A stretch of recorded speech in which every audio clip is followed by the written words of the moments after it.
If I am happy in how I feel about myself, that goes with me into every room that I enter. Hello, angels, baddies, and bitches. Welcome back to my channel. I'm Amber Akilla. This is where we are in the business of being hot and having fun. Cute, chaotic, and critical thinking. You can follow me on Instagram at Amber Akilla, TikTok, 小红书, Red Note. And you can listen to my podcast, Friend Crush with Amber Akilla.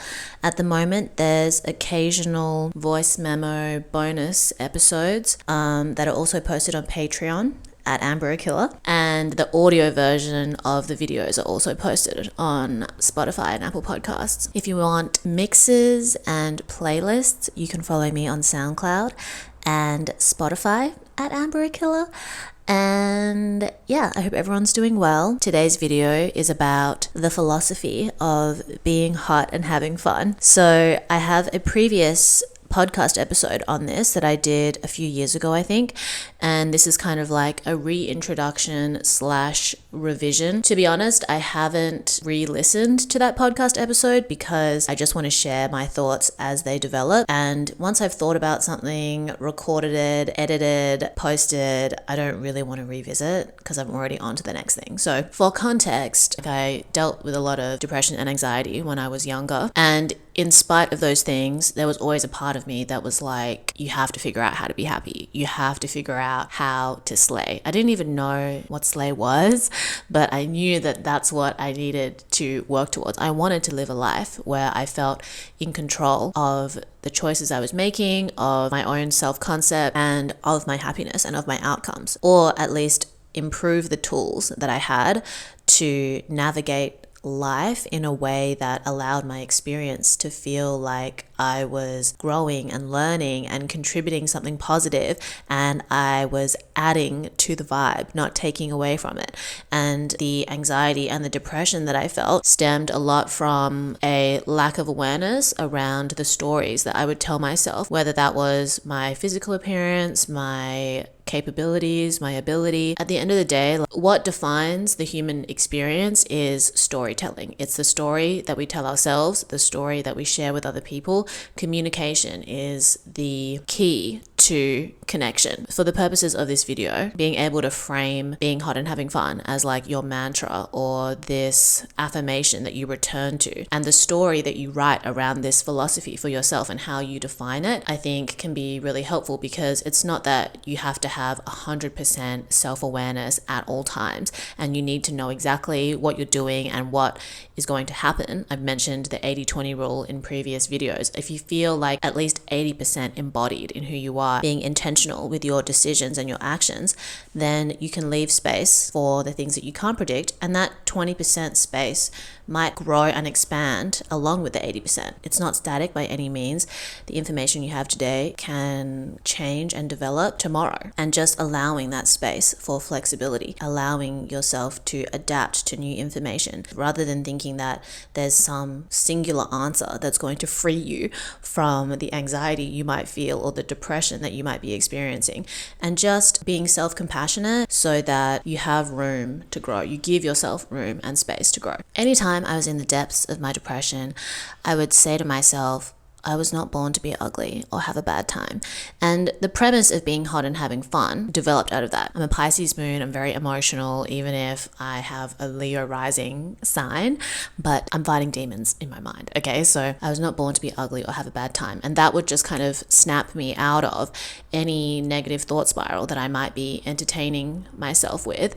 So over time, that developed into I am hot and having fun, okay? I am hot and having fun. How can I be hot and have fun? Being hot is not about being able to fulfill any type of beauty standard. It's about being comfortable in your own skin. It's about feeling like you are being intentional and practicing gratitude with the way that you treat yourself mentally, spiritually, and also physically, feeling embodied in who you are and in your skin suit. And then having fun is not just about being hedonistic and reckless and chasing dopamine for the sake of chasing dopamine, or running away from your negative feelings in pursuit of positive, less uncomfortable feelings, but about being intentional with the way that you spend your time and energy and your relationships, and making sure that you're enjoying yourself and you feel present in your experience of life, and you're being intentional in your relationships, and you have a sense of humor about your experience too. This is how I define being hot and having fun, okay? And how you define it might be different, and your standard for yourself might be different, but it's about being intentional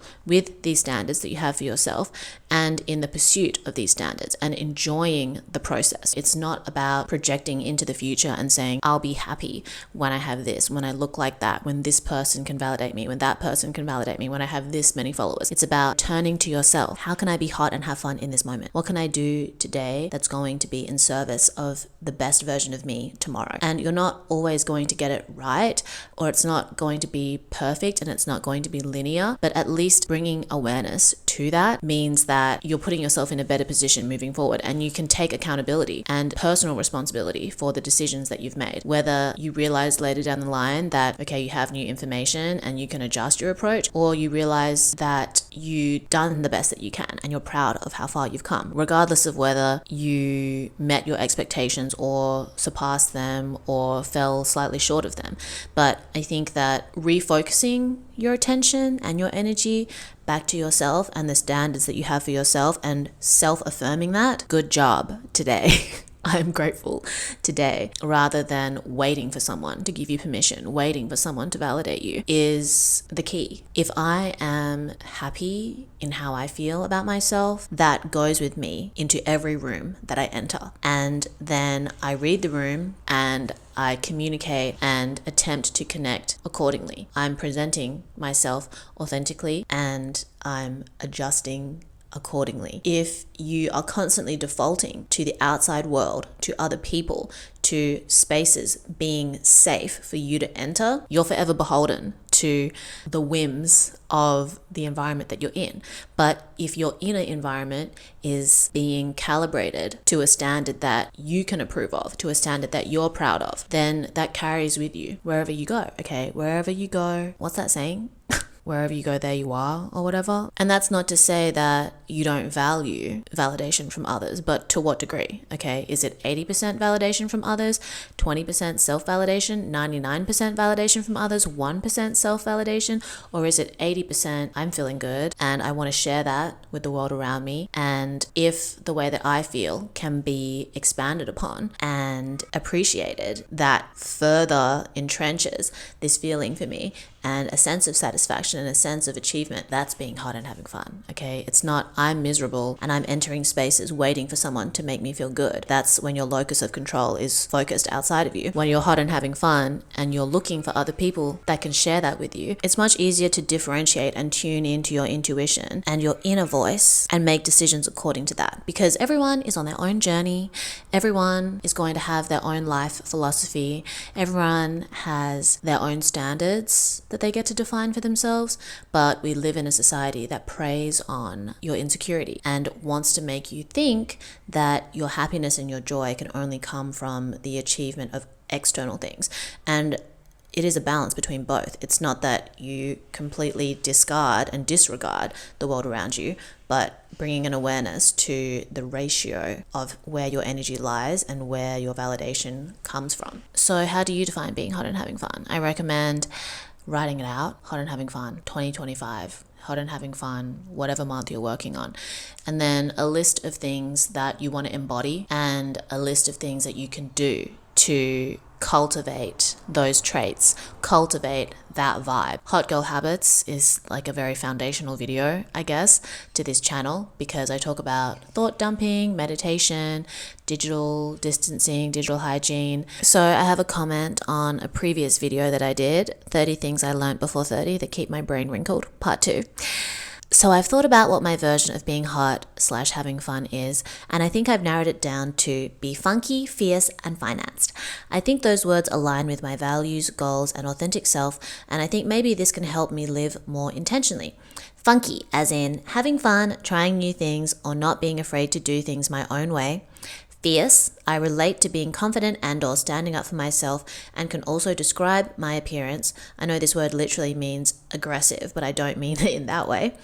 Financed. Obviously, money is important, and in any society, I just think saying financed encourages me to keep a strong work ethic, but also leaves the door open for me to change what I'm doing in terms of income if/when the opportunity arises, or if I find myself in a work situation I don't enjoy. Thank you so much for your content. Thank you so much for your comment. I'm obsessed. It's like such a great breakdown of a personal interpretation of what being hot and having fun might mean for someone. Being hot and having fun is defined however you want to define it for yourself.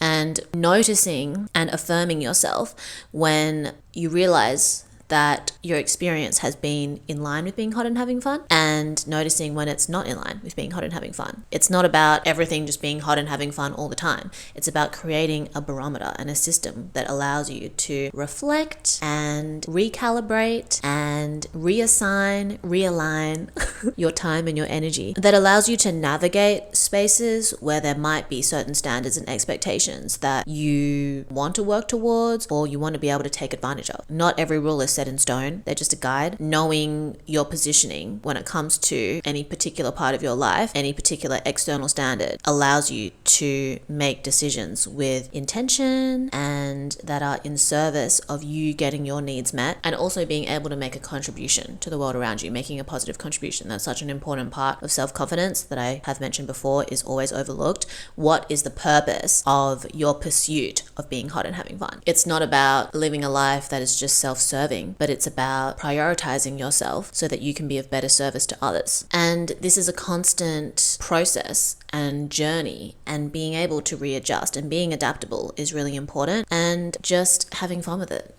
It's not that serious, guys. Okay, different people have different paths. Different people are good at different things, are going to contribute things different to what you're contributing. And when you focus on what has brought you to where you are now and where you think you want to go and moving towards that, and then adjusting when you realize maybe you don't want to work towards that thing anymore, being honest with yourself about it and being self-compassionate and being compassionate with other people, and then also having healthy boundaries. Like, there's a complicated web of things, but being hot and having fun allows you to have a core that you return to. Whatever that core might be, it might not be being hot and having fun. It might be something completely different. Working with how you feel, working with your intuition, working with that sense inside of you that's like, I actually want to do this. Maybe I want to try that. I actually don't really enjoy this. I'm actually not willing to do the work to get good at this.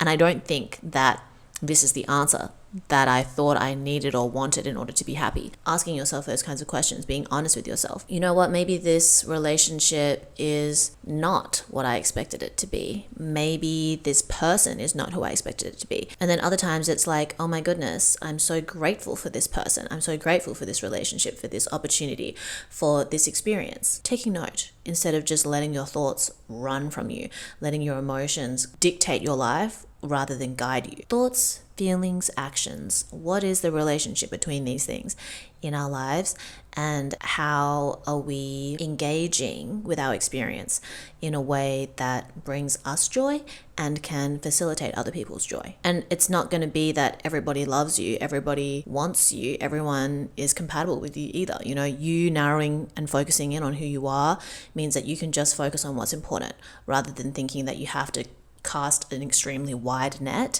You can sit back and just be selective. I think the way that we actually change the world is changing the way that we think about the world and what the world has to offer us. When you shift it to, what do I know about the world now and my experience of it, and how can I adjust it into a way that allows me to feel more embodied, that allows me to make a positive contribution, that allows for win-win outcomes, then you naturally start to shift the way that the world works, because relationships change, expectations change, standards change, and then systems change. It's not that the system changes and then those other things change. It's got to be a dual process, a parallel process from the ground up and from the top down. And every person has a different level of power and influence in different spaces.